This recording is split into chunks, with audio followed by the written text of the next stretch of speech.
Hello बच्चों, कैसे हो आप लोग? सब कुछ ठीक ठाक? चलिए, अच्छी बात है।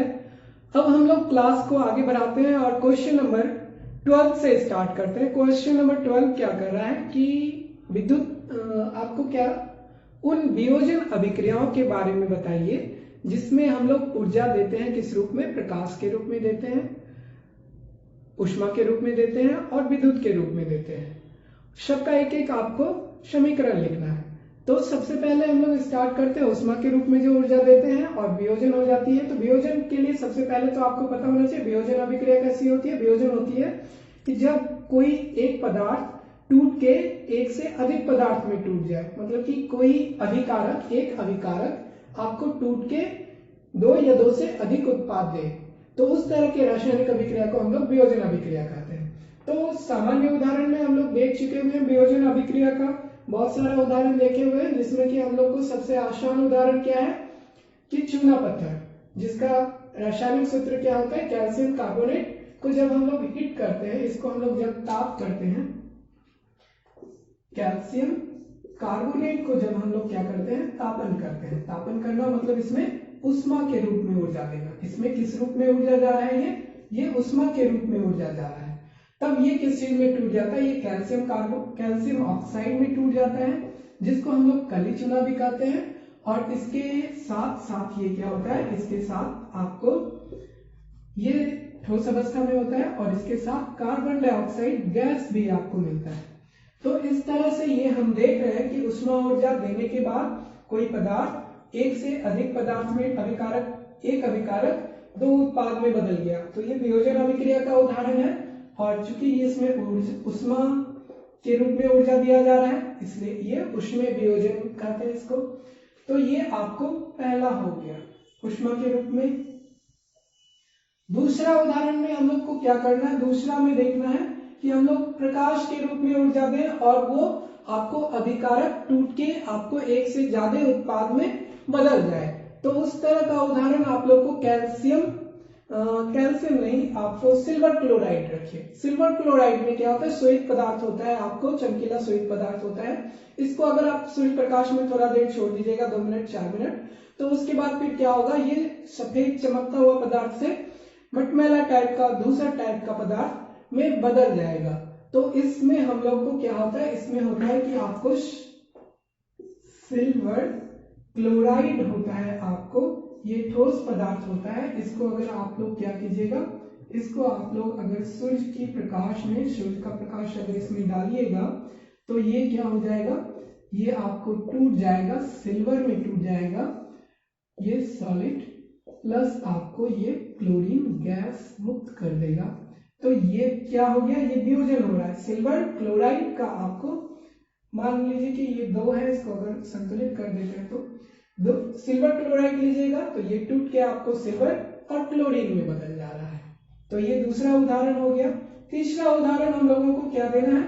विद्युत अपघटन का उदाहरण देना है। मतलब कि किसी भी चीज में अगर हम लोग विद्युत प्रवाह करवाएं, उसके बाद उसका वियोजन हो जाए, तो उस तरह की अभिक्रिया को हम लोग विद्युत अपघटन कहते हैं, या आप लोग सामान्य भाषा में वियोजन अभिक्रिया भी कह सकते हैं। तो वियोजन में हम लोग देखते हैं कि जल का अगर हम लोग को विघटन करवाना है, विद्युतीय अपघटन करवाना है, तो उसमें हम लोग कोई अम्ल मिला देते हैं, और अम्ल मिलाने के बाद क्या हो जाता है? वियोजन की दर बढ़ जाती है। तो उसमें क्या करते हैं हम लोग? सामान्यतः हाइड्रोक्लोरिक अम्ल मिला दीजिए या सल्फ्यूरिक अम्ल मिलाते हैं। तो हाइड्रोक्लोरिक अम्ल अगर हम मिलाते हैं तो उसके बाद क्या होता है? जल का अपघटन होता है। तो जल का अपघटन आपको क्या कीजिएगा? जल क्या होगा? H2O, ये सूत्र है जल का, ये सूत्र है, ये आपको लिक्विड होगा। और इसको अगर हम लोग क्या करते हैं? इसमें हम लोग विद्युत ऊर्जा प्रवाह करवाते हैं, तो ये किस चीज में टूट जाता है? ये आपको हाइड्रोजन और ऑक्सीजन में टूट जाता है। ये आपको संतुलित समीकरण ये किस रूप में निकलेगा? आपको गैस के रूप में निकलेगा, हाइड्रोजन गैस और ऑक्सीजन गैस के रूप में ये आपको अपघटित होगा। सबसे पहले तो ये जल टूटता है किस चीज में? H+ आयन और OH- आयन में टूटता है। उसके बाद फिर उसका क्या हो जाता है? एनोड पे ऑक्सीडेशन और कैथोड पे आपको रिडक्शन होता है, वो हम लोग देखेंगे अगले हम लोग का धातु अधातु, जिसमें हम लोग धातु निकालेंगे, उस समय हम लोग इसको देखेंगे विस्तार से। तो ये तो हम लोग का उदाहरण हो गया। 3 तरह का आपको वियोजन अभिक्रिया है, तीनों में आपको अलग अलग प्रकार के रूप में ऊर्जा दे रहे हैं। इसमें हम लोग उष्मा ऊर्जा दे रहे हैं, इसमें सूर्य प्रकाश दे रहे हैं और इसमें विद्युत ऊर्जा दे रहे हैं। तो ये आपका आंसर हो गया।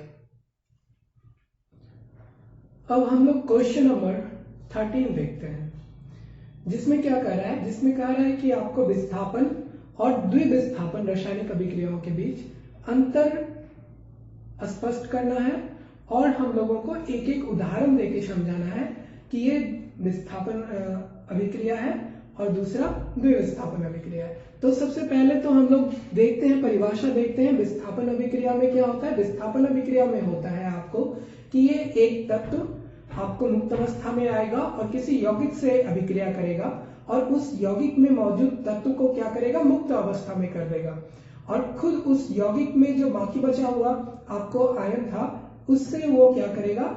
जो नया तत्व आया हुआ था उससे वो अभिक्रिया करके यौगिक का निर्माण करेगा।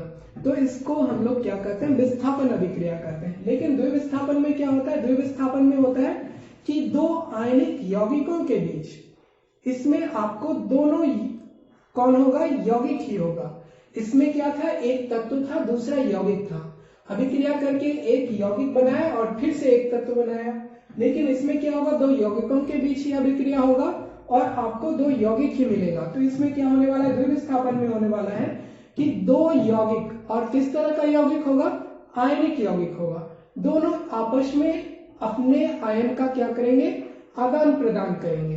पहले अगर किसी एक के पास उसका आयन था तो अब क्या करेगा? आयन का अदला बदली कर लेगा। तो उसको हम लोग द्विविस्थापन कहते हैं। तो सबसे पहला उदाहरण हम लोग देखते हैं।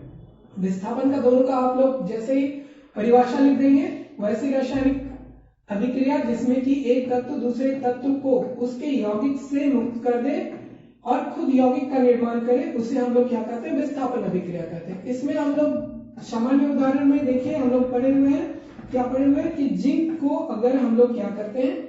जिंक को अगर हम लोग कॉपर से अभिक्रिया करवाते हैं, तो जिंक को अगर हम लोग कॉपर सल्फेट से अभिक्रिया करवाएं, जिंक प्लस कॉपर सल्फेट से अभिक्रिया इसको हम करवा दें, तो ये मुक्त अवस्था में तत्व है और ये किससे अभिक्रिया कर रहा है? ये यौगिक से अभिक्रिया कर रहा है और इस यौगिक से क्या करेगा? इस तत्व को मुक्त कर देगा और ये क्या बना रहा है? जिंक सल्फेट का निर्माण करेगा और आपको क्या करेगा? ये कॉपर को मुक्त कर देगा। ये तत्व मुक्त हो गया और ये यौगिक का निर्माण कर दिया। तो इस तरह से हम लोग देखते हैं कि ये विस्थापन अभिक्रिया हुआ जिसमें कि एक तत्व आया और दूसरे यौगिक से, दूसरे तत्व के यौगिक से दूसरे तत्व को क्या किया? मुक्त कर दिया। तो इस तरह से ये विस्थापन रासायनिक अभिक्रिया का उदाहरण है। और जब हम लोग द्विविस्थापन रासायनिक अभिक्रिया के बारे में पढ़ेंगे तो द्विविस्थापन रासायनिक अभिक्रिया में क्या होता है कि दोनों आपको कैसा यौगिक होना चाहिए? दोनों यौगिक आपको होना चाहिए आयनिक यौगिक होना चाहिए। तो हम लोग देखते हैं इसका उदाहरण। इसके उदाहरण में हम लोग देखते हैं कि सोडियम सल्फेट को अगर हम लोग अभिक्रिया करवाते हैं किससे?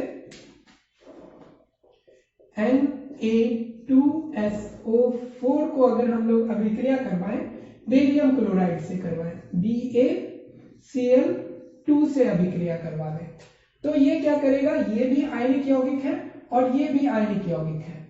ये दोनों के पास आयन है, तो ये क्या कर रहा है कि ये आपको सोडियम क्लोराइड में बदल जा रहा है जो कि एक आयन यौगिक है और उसके साथ आपको ये बेरियम सल्फेट में बदल जा रहा है। ये क्या हो रहा है? बेरियम सल्फेट में बदल जा रहा है। तो क्या हुआ कि बेरियम यहाँ पे पहले क्लोरीन के साथ जुड़ा हुआ था, अब ये क्या हो गया? ये आपको अब ये सल्फेट के साथ जुड़ गया। तो आपको क्या हुआ कि ये सल्फेट आयन अब बेरियम के साथ जुड़ा हुआ है, बेरियम और सल्फेट आयन यहाँ पे है, और ये जो क्लोरीन बेरियम के साथ जुड़ा हुआ था अब ये आपको किसके साथ जुड़ा हुआ है? सोडियम के साथ जुड़ा हुआ है। तो ये क्लोरीन और सोडियम और क्लोरीन आपस में बन गया, एक यौगिक का निर्माण किया।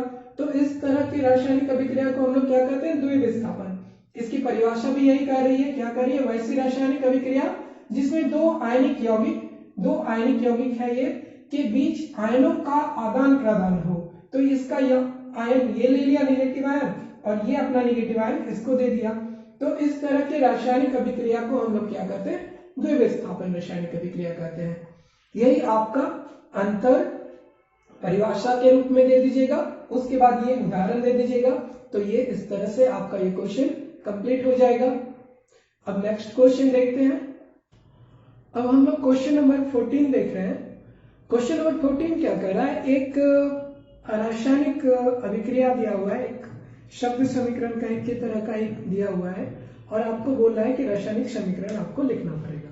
तो उसके लिए देखिए क्या कह रहा है, ये कह रहा है कि सिल्वर के शोधन में, सिल्वर का शोधन मतलब कि सिल्वर को शुद्ध रूप में निकालने के लिए आप क्या करते हैं, सिल्वर नाइट्रेट के विलयन से सिल्वर प्राप्त करने के लिए कॉपर धातु, सिल्वर नाइट्रेट का इसमें आपको उपयोग किया जाएगा। तो सिल्वर नाइट्रेट में क्या होगा, AgNO3। सिल्वर नाइट्रेट के विलयन से सिल्वर प्राप्त करने के लिए कॉपर धातु, तो इसको आप कॉपर धातु इसमें दीजिएगा।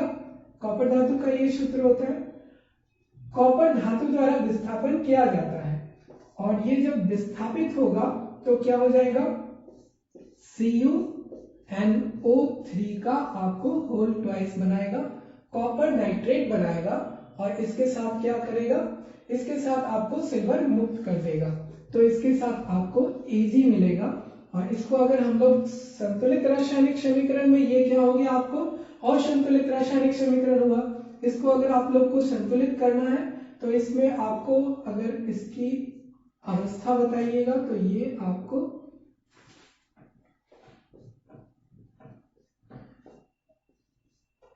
इसकी प्राकृतिक अवस्था, भौतिक अवस्था भी हम लोग बता चुके हुए, एक्वस है, ये ठोस है, जलीय विलयन है, तो ये जलीय विलयन है, ये आपको ठोस, ये जलीय विलयन में और ये फिर आपको ठोस अवस्था में निकल गया।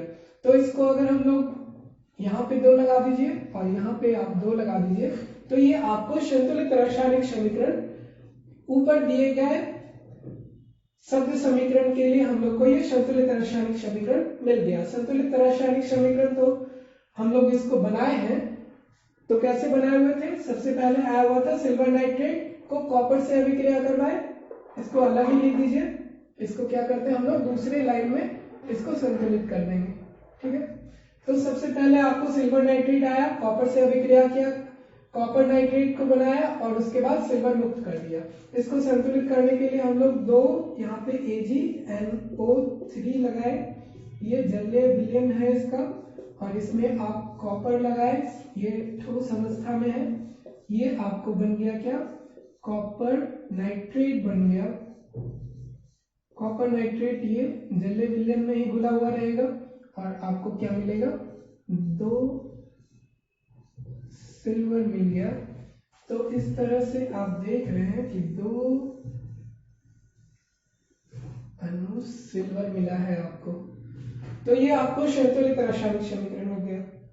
क्वेश्चन नंबर 14 भी खत्म हो गया, बहुत ही आसान क्वेश्चन है। अब हम लोग क्वेश्चन नंबर 15 देखेंगे। अब हम लोग क्वेश्चन नंबर 15 देख रहे हैं, जिसमें क्या कह रहा है, जिसमें क्वेश्चन कह रहा है कि अवक्षेपण अभिक्रिया से आप क्या समझते हैं, उदाहरण देकर समझाइए। तो सबसे पहले तो अवक्षेपण अभिक्रिया कैसे होती है, अवक्षेपण अभिक्रिया होती है कि कोई भी रासायनिक अभिक्रिया अगर आपको विलयन में हो रहा है, विलयन मतलब कि आपको ये जलीय पदार्थ या कहिए कि आपको जिसमें कि द्रव की अवस्था में है, लिक्विड फेज में है, तो उस अवस्था में अगर कोई रासायनिक अभिक्रिया हो रहा है और उस रासायनिक अभिक्रिया के बीच में अगर आपको क्या हो, उत्पाद के रूप में एक ऐसा पदार्थ मिले, ऐसा पदार्थ मिले जो कि विलयन में आपको अघुलनशील है, तो वो क्या हो जाएगा, वो ठोस अवस्था में अगर भारी होगा तो नीचे बैठ जाएगा, अगर हल्का होगा विलयन से तो ऊपर उठ के रह जाएगा। तो इस तरह से जो पदार्थ बनता है उसको हम लोग क्या कहते हैं, अवक्षेप कहते हैं। और इसी चीज को हम लोग क्या कहते हैं, अवक्षेपण की अभिक्रिया कहते हैं। तो इस चीज को हम लोग को समझना है कि अवक्षेपण अभिक्रिया से क्या समझते हैं। तो अवक्षेपण अभिक्रिया से हम लोग क्या समझते हैं कि जब वैसी रासायनिक अभिक्रिया, जब रासायनिक अभिक्रियाओं में विलयन में अघुलनशील पदार्थ का निर्माण हो तो उसे हम लोग क्या कहते हैं, उसे हम लोग अवक्षेपण अभिक्रिया कहते हैं। अब इसका अगर हम लोग उदाहरण देखें तो उदाहरण में हम लोग को सबसे पहला ही आपको क्रियाकलाप लिया गया है, जिसमें कि आपको क्या लिया हुआ है, जिसमें आपको दिया गया है कि लेड टू नाइट्रेट को अगर हम लोग क्या किए हुए थे, लेड टू नाइट्रेट को हम लोग पोटेशियम आयोडाइड के साथ मिलाए हुए थे और इसके मिलाने पे क्या हुआ था, आपको इसके मिलाने पे आपको पीला पदार्थ, पीले रंग का पदार्थ अवक्षेप के रूप में बना था, जो कि आपको क्या था, यही पीले रंग का पदार्थ आपको अवक्षेप के रूप में अलग हो गया था और आपको और क्या मिला हुआ था, आपको पोटेशियम नाइट्रेट मिला हुआ था। तो इसको अगर हम लोग संतुलित करना चाहिएगा तो क्या करना पड़ेगा, आपको यहाँ पे 2 गुना करना पड़ेगा और यहाँ पे आपको 2 से गुना करना पड़ेगा। तो ये रासायनिक अभिक्रिया क्या बताता है कि ये आपको एक अवक्षेप का निर्माण हुआ इस रासायनिक अभिक्रिया में, जिसमें कि आपको लेड नाइट्रेट को आप पोटेशियम आयोडाइड के विलयन में मिलाए। लेड नाइट्रेट और पोटेशियम आयोडाइड दोनों आपको तरल अवस्था में था, दोनों विलयन की अवस्था में था, उसको आप लोग मिक्स किए तो पीला रंग का ये क्या होगा, लेड आयोडाइड आपको मिलने लगता है। और ये क्या होता है कि चूंकि ये घुलनशील नहीं होता है विलयन में, तो ये क्या हो जाता है, ये आपको अलग हो जाता है, तो इसको हम लोग अवक्षेप कहते हैं। और इसी तरह से एक और भी उदाहरण है जिसमें कि आपको सोडियम सल्फेट को हम लोग मिलाते हैं, किसके साथ, सोडियम सल्फेट को मिलाते हैं हम लोग बेरियम क्लोराइड के साथ मिलाते हैं। ये आप लोग के बुक में दिया हुआ सारा अवक्षेपण अभिक्रिया का उदाहरण है, तो ये आपको अलग अलग जगह पे दिया हुआ है, तो एक आप इसको नोट कर लीजिए। इससे भी क्वेश्चन पूछता है, आपको एक पूछता है कि लेड नाइट्रेट को पोटेशियम आयोडाइड के साथ मिलाते हैं तो क्या होता है, तो आपको क्या होता है, अवक्षेप मिलता है, लेड आयोडाइड का मिलता है जो कि आपको पीले रंग का होगा, और आपको पोटेशियम नाइट्रेट भी मिलता है। दूसरा आपको क्या है, दूसरा आपकी ही बुक का उदाहरण है, कौन सा, सोडियम सल्फेट। सोडियम सल्फेट का क्या सूत्र है, सोडियम सल्फेट का सूत्र है, इसको मिटा दे रहे हैं, सोडियम सल्फेट का सूत्र है आपको Na2SO4। ये अभिक्रिया किससे करेगा, ये बेरियम क्लोराइड से अभिक्रिया करेगा। बेरियम क्लोराइड का क्या सूत्र है, BaCl2। बेरियम क्लोराइड का सूत्र है BaCl2 और वो उससे अभिक्रिया करके क्या बनाएगा, आपको बेरियम, एक मिनट लिख दे सबको, Na2SO4 अभिक्रिया कर रहा है किससे, बेरियम क्लोराइड से अभिक्रिया कर रहा है और ये क्या बना रहा है, ये अवक्षेप बना रहा है, किसका अवक्षेप, ये बेरियम सल्फेट का अवक्षेप बना रहा है और इसके साथ आपको क्या मिलेगा, NaCl मिलेगा जो कि घुलनशील है। ये भी आपको सॉल्यूशन, ये भी आपको एक्वस ही कहिए, एक्वस, ये भी एक्वस, और ये आपको क्या होगा, ठोस अवस्था में मिल जाएगा। ये आपको जल में, ये इसके सॉल्यूशन में क्या है, अघुलनशील है इसलिए ठोस अवस्था में रहेगा, और ये क्या होगा आपको, ये भी एक्वस, नीचे ही लिखते हैं इसको भी नीचे ही लिखिए, ये भी क्या है, जलीय विलयन में ही घुला, ये आपको ठोस अवस्था में मिला हुआ है। तो इस तरह से फिर से इसका क्या हो जाएगा, इसका सफेद कलर का, इसका सफेद कलर या कह सकते हैं आप श्वेत रंग या सफेद रंग का आपको अवक्षेप प्राप्त होगा। तो यही अवक्षेपण अभिक्रिया का हम लोग उदाहरण भी देख लिए, परिभाषित भी करने की कोशिश कीजिएगा तो आप लोग परिभाषा भी लिख सकते हैं और उदाहरण भी दे सकते हैं। तो हमारा क्वेश्चन नंबर 15 भी कंप्लीट हो गया। अब हम लोग क्वेश्चन नंबर 16 को देखते हैं। अब हम लोग क्वेश्चन नंबर 16 देख रहे हैं, जिसमें कि आपको क्या पूछ रहा है, उपचयन और अपचयन को परिभाषित करना है, लेकिन ये परिभाषा आपको ऑक्सीजन के योग और हानि के ऊपर दिया जाएगा, या कहिए कि ऑक्सीजन के योग या ह्रास पे दिया जाए। ह्रास मतलब उसका हानि होना, ऑक्सीजन हटना मतलब कि ह्रास होना, ऑक्सीजन योग होना मतलब ऑक्सीजन उसमें जुड़ना। तो आपको परिभाषा पता है कि उपचयन क्या है, उपचयन वैसी रासायनिक अभिक्रिया है जिसमें किसी तत्व से अगर हम लोग को क्या होता है, ऑक्सीजन का योग होता है, तो कहते हैं कि हम उस तत्व का क्या हुआ है, उपचयन हुआ है। और अपचयन कब कहते हैं? अपचयन तब कहते हैं जब किसी यौगिक से आपको क्या होगा, ऑक्सीजन की कमी हो जाए या ऑक्सीजन का आप लोग कह सकते हैं ह्रास हो जाए, तो हम कहते हैं कि उस यौगिक में किसी तत्व का क्या हुआ है, उस यौगिक में जो तत्व है उसका आपको अपचयन हुआ है। तो हम लोग उपचयन अपचयन को परिभाषित तो कर लिए हैं योग और ह्रास के आधार पर, लेकिन दोनों का हम लोग को क्या करना है, दोनों का हम लोग को दो दो उदाहरण देना है। जैसे कि हम लोग उपचयन कह रहे हैं ऑक्सीजन का, ऑक्सीजन के योग का उदाहरण देना है। तो मान लीजिए कि कार्बन को हम लोग क्या किए, ऑक्सीजन में जलाए और ये क्या चीज में बदल गया, ये कार्बन डाइऑक्साइड में बदल गया। ये कार्बन डाइऑक्साइड में जैसे बदल गया, तो इस प्रक्रिया को हम लोग क्या देखते हैं, इसमें हम लोग देखते हैं कि ये आपको क्या हो रहा है, इसमें आपको कार्बन से ऑक्सीजन का योग हो रहा है। और इसी को हम लोग क्या कहते हैं, इस अभिक्रिया को हम लोग कहते हैं कि कार्बन का क्या हो रहा है, कार्बन का आपको उपचयन हो रहा है। इसका क्या हो रहा है, कार्बन का उपचयन हो रहा है। ये तो आपको एक उदाहरण हुआ। इसी तरह से हम लोग क्या कर सकते हैं, मैग्नीशियम को भी बर्न किए हुए थे, मैग्नीशियम को भी जलाए हुए थे। आपके जितना भी उदाहरण देना होगा आप अपने बुक का ही उदाहरण दीजिएगा। तो मैग्नीशियम को भी हम लोग क्या किए थे, वायुमंडल में इसको जलाए हुए थे, तो इसको चमकदार मतलब कि चमकता हुआ मतलब कि आवाज के साथ ये जला हुआ था, तो इसको श्वेत प्रकाश के साथ ये जला, तो इसमें ये क्या बना हुआ था, मैग्नीशियम ऑक्साइड बना। फिर यहाँ पे क्या हो रहा है, ऑक्सीजन का योग हो रहा है और हम लोग कह रहे हैं कि मैग्नीशियम का क्या हो गया, उपचयन हो गया। तो ये उपचयन के दो उदाहरण हो गए, मैग्नीशियम में ऑक्सीजन का योग और आपको कार्बन में ऑक्सीजन का योग। ये दोनों उपचयन हो रहा है किसका, एक में कार्बन का उपचयन हुआ है, दूसरे में आपको मैग्नीशियम का उपचयन हुआ है। अब हम लोग अपचयन अभिक्रिया देखते हैं। अपचयन में क्या होना है, अपचयन में होना है आपको कि आपको ऑक्सीजन का हानि हो जाए या ऑक्सीजन का ह्रास हो जाए जिसमें, तो उसमें हम लोग क्या कहते हैं, उसमें हम लोग कहते हैं कि उस पदार्थ का क्या हुआ है, उस पदार्थ का अपचयन हुआ है। अपचयन में हम लोग को क्या करना है, ऑक्सीजन हटाना है। तो हम लोग देखिए क्या कर रहे हैं,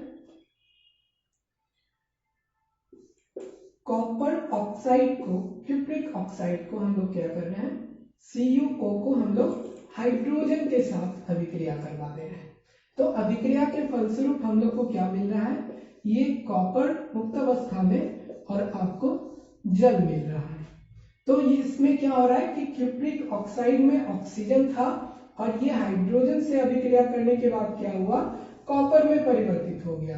तो इसमें क्या था, इसमें आपको ऑक्सीजन यहाँ से हानि हुआ ऑक्सीजन का। जैसे ही ऑक्सीजन का हानि हुआ है यहाँ पे, तो ये हानि को हम लोग अपचयन कहेंगे। तो इसमें कॉपर का क्या हो गया, अपचयन हो गया। तो हम लोग इसको क्या लिख सकते हैं, अपचयन हुआ है, अपचयन लिख दीजिए इसको। दूसरा उदाहरण इसी तरह का आप लोग बताइए कि कहाँ पे आपको ऑक्सीजन का हानि हो रहा है, कोई उदाहरण आप लोग को याद है।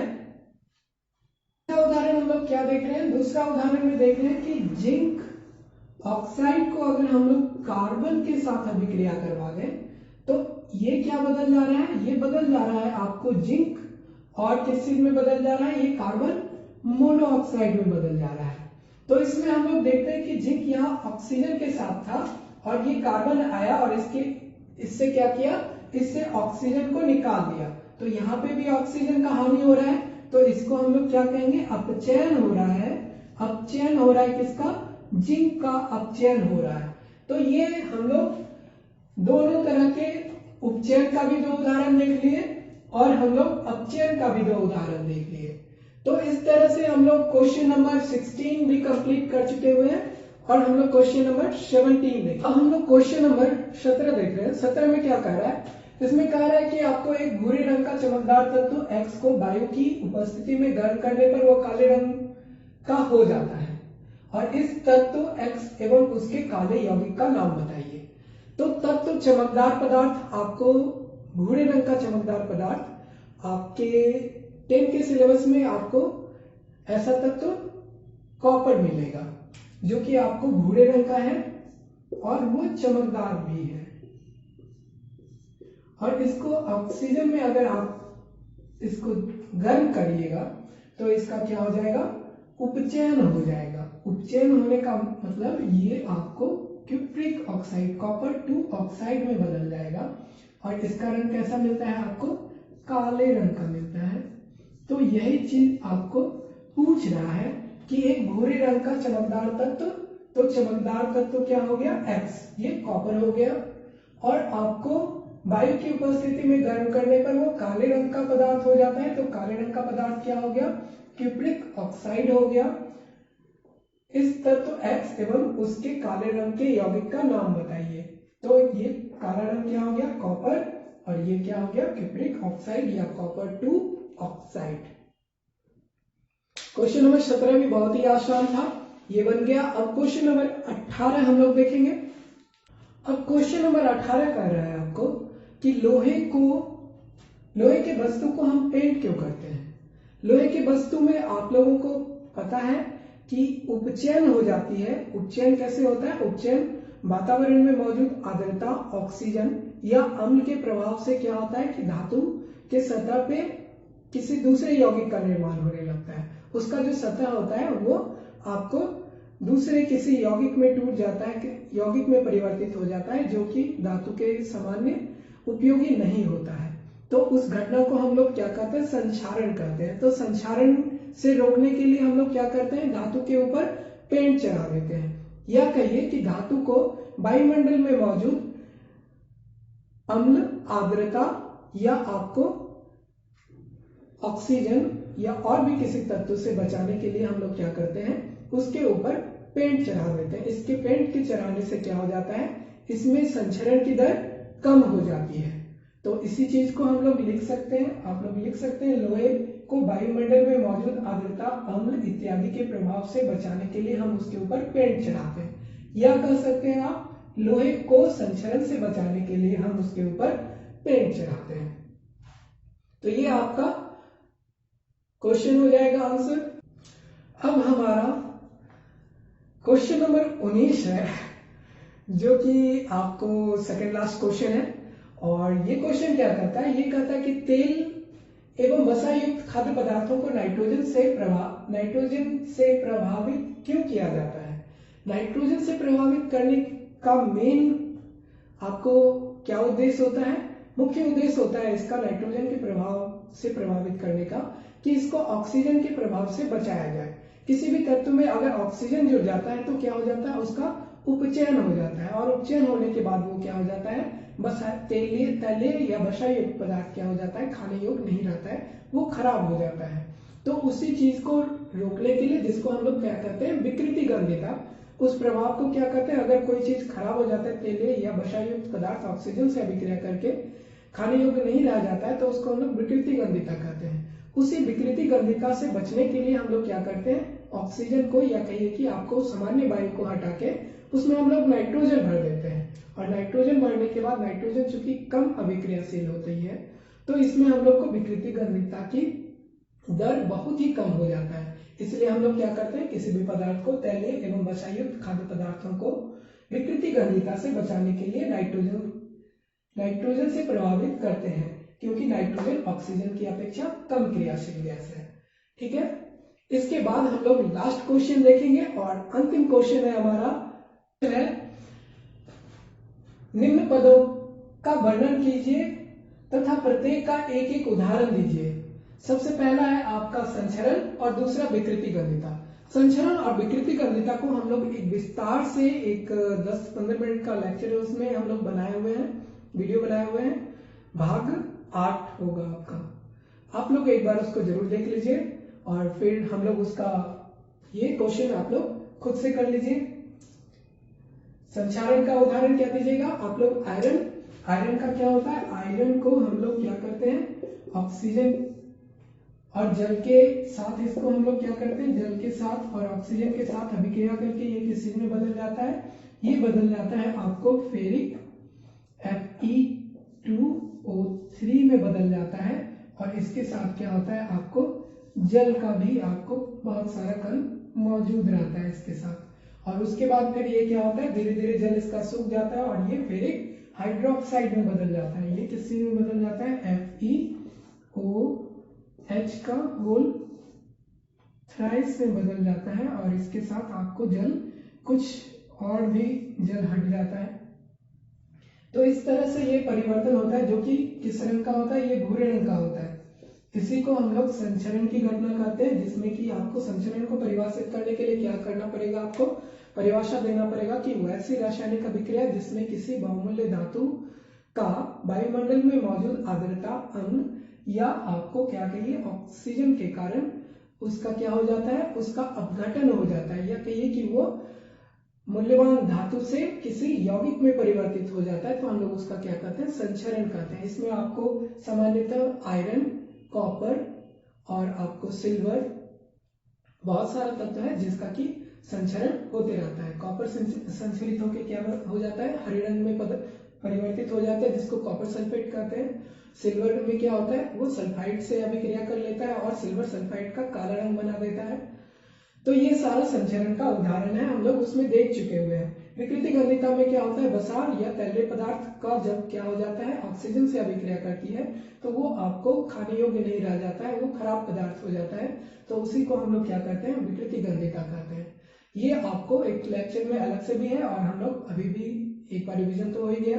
अब इसके साथ ही हमारा पहला अध्याय खत्म होता है और हम लोग दूसरे अध्याय जो कि हमारा है, दूसरा अध्याय क्या है, अम्ल और क्षार की अभिक्रिया है, अम्ल और क्षार है, तो हम लोग उसको अगले वीडियो से देखेंगे। धन्यवाद। ये लेक्चर हम लोग का आज खत्म होता है और आप लोग पूरा का चैप्टर को शुरू से लेके अभी तक एक बार फिर से रिवाइज कर लीजिए, ये आपको बहुत ही हेल्प करेगा, आपके एग्जाम में एक भी क्वेश्चन नहीं छूटेगा। ठीक है।